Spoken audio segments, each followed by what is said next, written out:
ရွက်စိတ်ရဲ့ဘေးပပတ်လဲမှာမြင်းတချို့ဆွဲလိုက်မယ်ဆိုရင်တော့ပရွက်စိတ်ရှေ့ဆက်သွားမှာကိုတားဆီးနိုင်ပါတယ်။ပြစာပိုရဲ့ရှီမှာမြင်းတကြောင်ဆွဲလိုက်မယ်ဆိုရင်တော့သူကမြင်းအတိုင်းလိုက်လာပါလိမ့်မယ်။ကြက်ဖာရဲ့ရှီမှာမြင်းတကြောင်ဆွဲလိုက်မယ်ဆိုရင်တော့ကြက်ဖာကိုအိမ်မွေးချနိုင်ပါလိမ့်မယ်။တီရှူးပေါ်မှာစက်ပြမုံအနေငယ်ထည့်ပြီးတီရှူးကိုလေးလိုက်ပြီးတဲ့နောက်ဖက်နှက်နဲ့အပြန်လှန်ဖိပို့ပေးလိုက်တဲ့အခါကောက်ယူပြီးအသားရလေးမှုတ်လိုက်ရုံနဲ့တီရှူးကမိထားတောက်လာပါလိမ့်မယ်။ဖန်ခွက်ဖင်နဲ့ဘီယာပလင်းဝါကိုတစ်ချက်ပုတ်တိုက်ပေးပြီးတဲ့နောက်ဖြည်းဖြည်းချင်းခောက်လိုက်တဲ့အခါ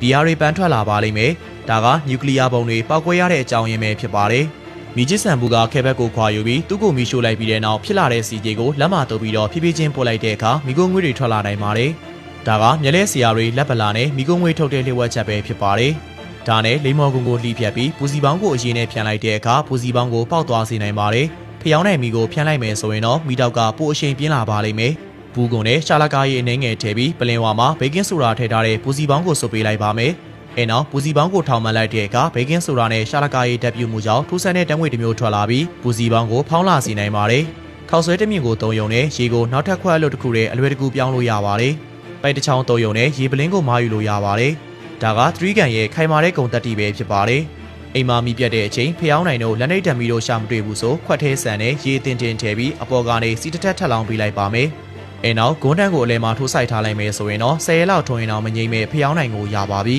။လက်ကောက်ကိုချိန်ဆက်ပေါ်တင်ပြီးတန်လိုက်ကိုချိန်ဆက်အောက်ထဲထိုးထည့်လိုက်တဲ့အခါလက်ကောက်ရဲ့အလေးချိန်ကပိုများသွားပါလိမ့်မယ်။ဒါကို Go Scale လို့ခေါ်ပါတယ်။ကလေးတွေကိုမိုဘိုင်းဂိမ်းတွေစော်ခိုင်းနေမယ့်အစားဒီလိုသိပ္ပံနည်းကျလက်တွေ့စမ်းသပ်ချက်တွေကိုအဖော်ပြုစမ်းသပ်ပေးမယ်ဆိုရင်တော့ပိုအကျိုးရှိစေပါတယ်။ဒီလိုမြင်ကွင်းမျိုးမျက်စိနဲ့ကိုယ်တိုင်မြင်ရလို့သာမဟုတ်ရင်ယုံကြည်ဖို့တော်တော်ခက်ခဲပါလိမ့်မယ်။